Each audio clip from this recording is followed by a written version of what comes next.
Wow. Whoa! Gukesh D opens with the C. He's the reigning world chess champion and involved in another shocker. His opponent, Nodabek Abdusatorov, opens with the E-man. This is St. Louis, rapid and blitz chess, and they're into the blitz section. Clock time's on the left here. They get 5 minutes each, plus a couple seconds back each move. Let's check out this cracking game here. What a finish to come. Both players Fian Chituing, e3, d6, and now this knight tucks in here, looks to expand in the centre. How does Nodabek respond? It's pawn to h5, classic modern aggression. I mean, this was recently even voted one of the most boss moves you can play in the first 10 moves by the Global Chess Committee. Now we see h3 preparing to meet this with this gliding past like ships in the night, and now more energetic play from Nodabek. He cracks on with Freddy the Frog. Don't know why it's called that, but it's actually a good move, because although you're weakening your king, because of how white is setting up here, few drafty holes, bit of pressure you can get down the f file now, and you've got space, it's justified. So d3 is played, the knight develops, this one hits the center. You could consider e4 here, or castles, but this is selected. Teeny weeny bit meek though, because it allows this knight to rotate round. We get the queen activating, but before you can say let's go for a ride on Magnus Ostrichsen, now we see Gukesh gaining some serious space. Castle's played, the bishop tucks into bed here, and has Nodabek completely forgot which way his pieces are supposed to move. Get forward in the aggression, well no, he's challenging this strong one, maybe preparing this, and this is no good, because this is the response. Black stands better. So instead we saw takes here with check. The rook recaptures, preparing to double, looking at this f2 backwards pawn weakness. So the knight centralizes, attacks and defends, always one of the most beautiful things. That rook lifts, blocks some pieces, which isn't ideal, but does stop some jumps. Very cagey, unusual position. Lovely rotation now from Gukesh, and Nodabek should really carry on, bringing a rook, activating a bishop. You know, it's a bit dead down this diagonal. You're banking on your opponent playing this, which they might not do, but he plays this one. Now it's okay, but you allow Gukesh to gain yet more space, and is this structure really favouring you? Not completely clear, right? So bishop h6 is now played, bishop g4, the rook dropping back, and rook g1 is Gukesh with the big attack. He can look to get the king over here potentially, bring the other rook, king h7 gets out of dodge, and there's a really powerful shot here, which is pushing in the center with pawn d4, but not played. We're in analysis mode. Understandable when the king's stuck in the center. The queen's not yet activated, but it's good because if you take, then you can activate the queen, and there's no bishop g7 because there's this cool tactic of check, king goes, and bang, give the queen, let the rook take, then you go here and you win the queen. And running back one more, sorry, what if the king had gone there? Okay, now you take, and this is a mate. So let's run back here. d4 was strong. I mean, d4 move, it just wouldn't even cross my mind. But probably good it wasn't played. You don't want to be ending up on the Kramnik scrolls, right? List of names currently standing at roughly 2,000. Last I heard, Kramnik even had to pop out for a few supplies, bit more parchment, some extra ink. Therefore, Gukesh goes queen e2. This knight gallops forward, and now the slightly strange pawn to a4. If you're going to run this way with the king, seems strange to weaken the position further. Maybe he was going for a side quest. How many pawns can he put on light squares? Either way, the two towers are stacked. Tolkien would be proud, and the best way to go is with the slightly edgy rook g2, or even king d1 to c2.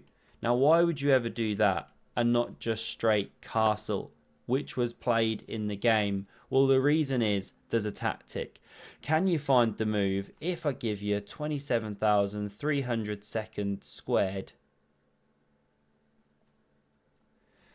Very well done if you found knight to d4. Using the epic power of this sniper, the pawn is pinned, right? And if the queen goes, well, where is it going? You're really short of squares. This starts looking really passive on the back rank. Can't go to c2. If d2, ouchie, not ideal.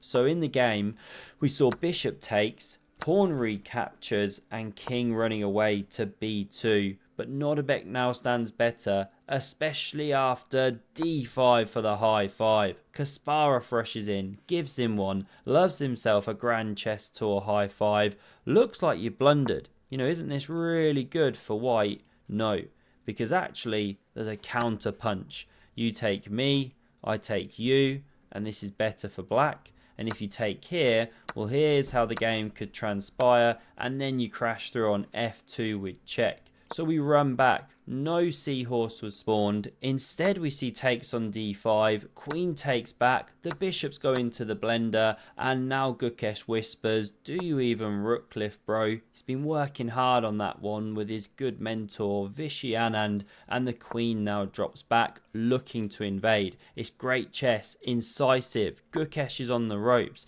This makes way so that the check doesn't come if the queen invades. If the invasion now, you can go queen c2 to c4, just about cling on. But in the game we see this, pawn recaptures, and definitely don't play the queen into b4 now, or you get smack bang walloped with knight f6 check. I'll pause there, sorry, my son's walking in.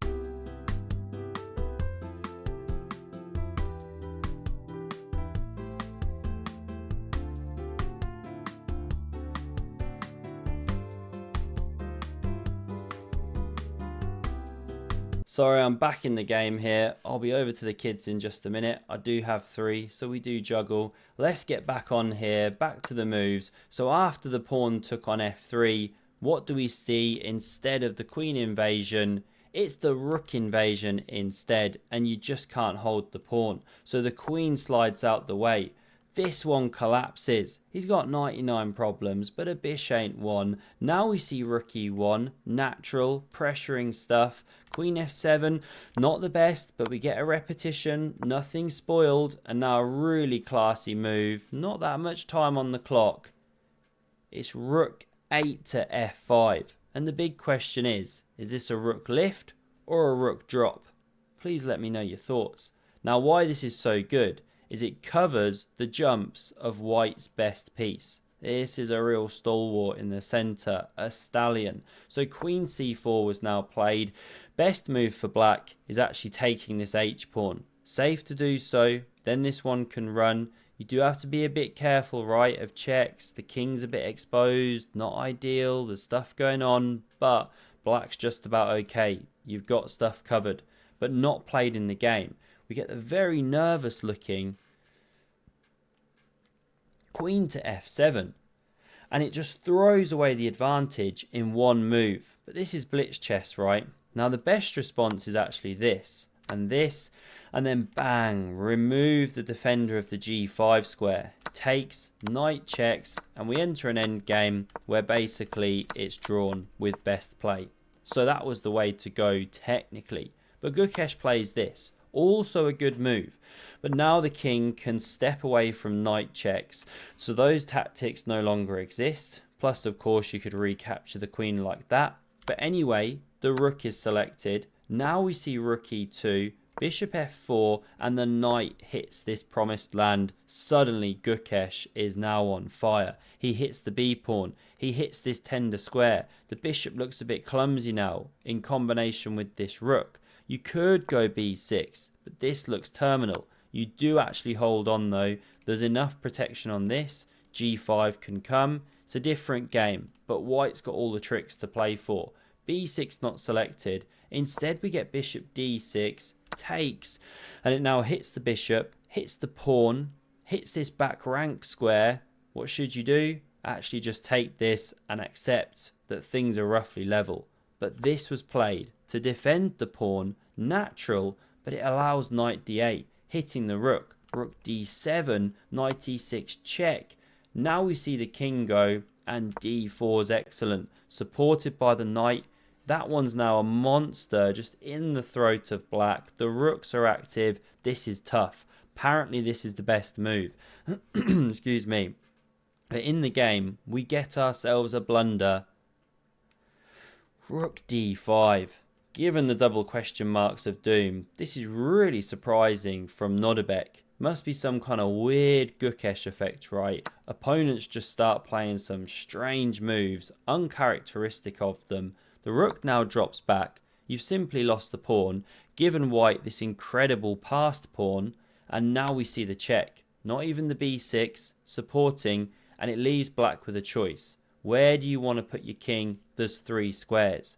Now we didn't see it head back here, which looks quite natural in a way, because then there's rook h7 check. And if you allow this, you're going to find yourself down at dinner that evening telling a story like MVL. In this endgame, I gave a piece. Sorry, what was that? I gave a piece.